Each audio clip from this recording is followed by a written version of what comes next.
Podcast Network Asia.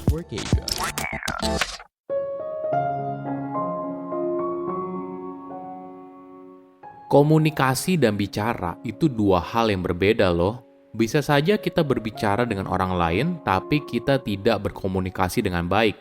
Hingga akhirnya terjadi kesalahpahaman dan pertengkaran. Halo semuanya, nama saya Michael. Selamat datang di podcast saya, Sikutu Buku. Kali ini saya akan bahas buku Words Can Change Your Brain, karya Andrew Newberg dan Mark Robert Waldman. Sebelum kita mulai, buat kalian yang mau support podcast ini agar terus berkarya, caranya gampang banget. Kalian cukup klik follow. Dukungan kalian membantu banget supaya kita bisa rutin posting dan bersama-sama belajar di podcast ini. Buku ini membahas kalau kata-kata itu memiliki kekuatan yang luar biasa. Anehnya, terkadang kita merasa kalau semakin banyak kita bicara, kita justru semakin tidak didengar. Mungkin hal ini terjadi karena masing-masing dari kita sibuk berbicara, tapi tidak siap untuk mendengarkan. Alhasil, kita jadi saling tidak memahami satu sama lain. Padahal, jika kita berbicara soal komunikasi yang baik, hal ini sangat membantu kita dalam menjalani kehidupan sehari-hari. Entah saat bernegosiasi dengan atasan, berdebat dengan pasangan, atau menghadapi anak kecil yang rewel. Kita bisa belajar untuk menciptakan kondisi yang win-win dan mencegah pembicaraan yang sulit menjadi situasi yang tegang dan meledak-ledak. Saya merangkumnya menjadi 3 hal penting dari buku ini. Pertama, komunikasi itu perlu dipelajari. Apakah kamu melihat komunikasi sebagai sebuah seni? Banyak orang mungkin tidak. Kita merasa kalau komunikasi itu tidak perlu dipelajari. Toh kita sudah berkomunikasi setiap saat. Namun perlu dipahami, berkomunikasi dan berbicara itu 2 hal yang berbeda. Contohnya gini, coba bayangkan kamu sedang berkomunikasi dengan balita. Di umur 2 atau 3 tahun, banyak balita sudah mulai berbicara secara terbatas. Tidak jarang kita kesulitan memahami apa yang dikatakan, sehingga sulit rasanya terjadi sebuah komunikasi. Hingga akhirnya anak itu tantrum dan mengulang sebuah kata terus-menerus.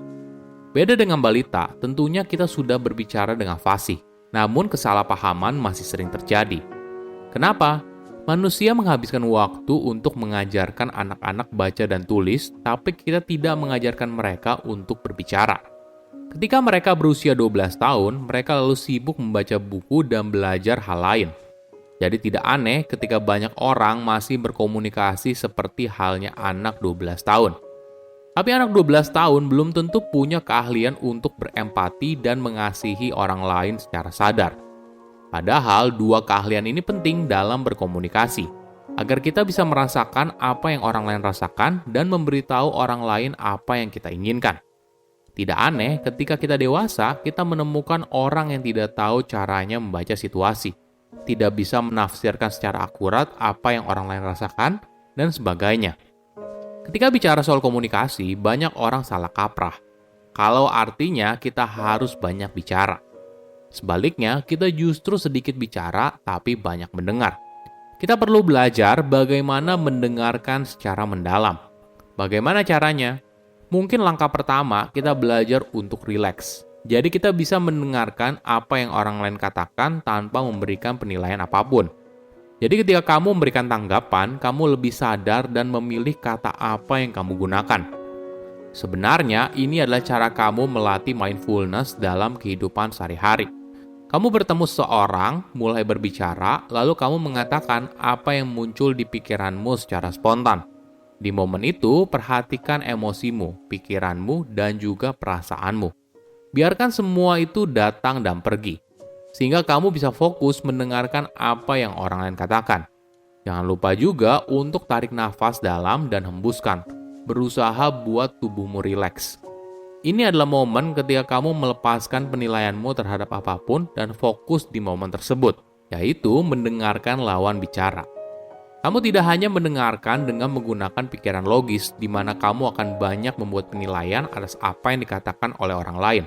Tapi kamu juga mendengar melalui bagian otak lain yang berhubungan dengan kebaikan, penuh kasih, dan memahami situasi sosial.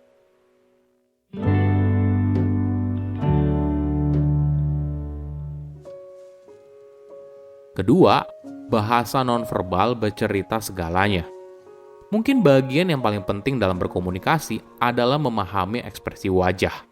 Kita harus belajar untuk membaca ekspresi wajah orang lain untuk memahami apa yang sebenarnya dia rasakan. Misalnya begini, ketika kamu meminta seorang untuk melakukan sesuatu buat kamu, lalu lawan bicara bilang iya, tapi wajahnya kayak sedang bete. Dari situ, kamu sudah bisa mengambil kesimpulan kalau sebenarnya lawan bicara itu tidak sungguh-sungguh ingin membantu kamu. Menariknya, kita mudah menangkap apabila orang lain berusaha memalsukan ekspresi wajahnya. Kita bisa menemukan hal yang aneh. Misalnya, ketika seseorang terpaksa tersenyum, tentunya kita bisa merasakan bedanya antara senyuman yang tulus atau tidak, kan? Namun kita bisa belajar untuk menampilkan senyum yang tulus. Caranya yaitu dengan mengulang kembali memori bahagia di otak, terutama yang berkaitan dengan orang yang dicintai. Latihan ini penting karena sebuah senyuman menyampaikan rasa percaya, kebaikan, dan ketulusan.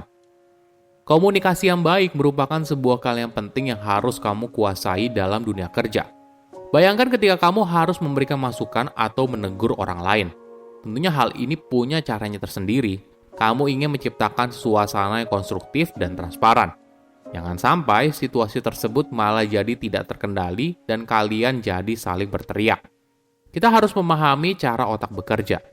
Ketika kita melihat wajah seseorang, otak kita secara otomatis akan mengidentifikasi apakah wajah itu terlihat bersahabat atau perlu diwaspadai. Ini merupakan respons standar otak yang berusaha melindungi kita dari ancaman. Jadi, sedikit saja ada ekspresi wajah yang tidak bersahabat, wajar saja kita langsung masuk dalam mode defensif.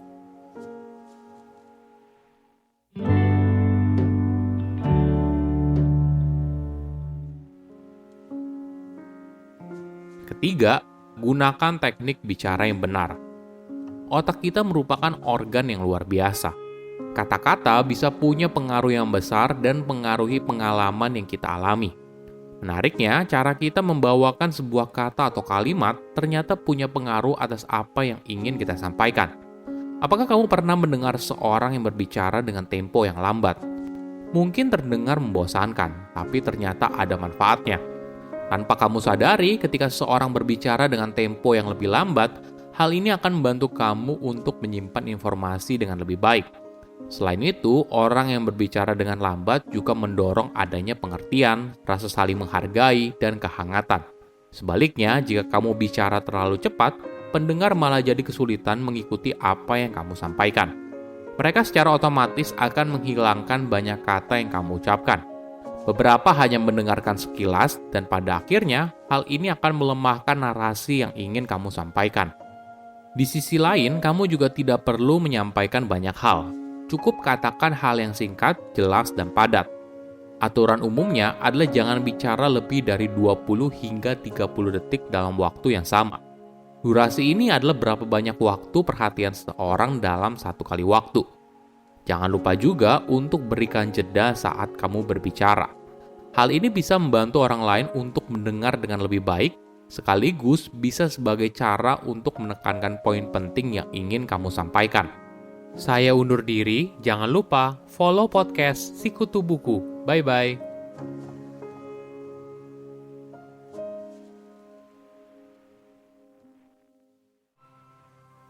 Pandangan dan opini yang disampaikan oleh kreator podcast, host, dan tamu tidak mencerminkan kebijakan resmi dan bagian dari Podcast Network Asia.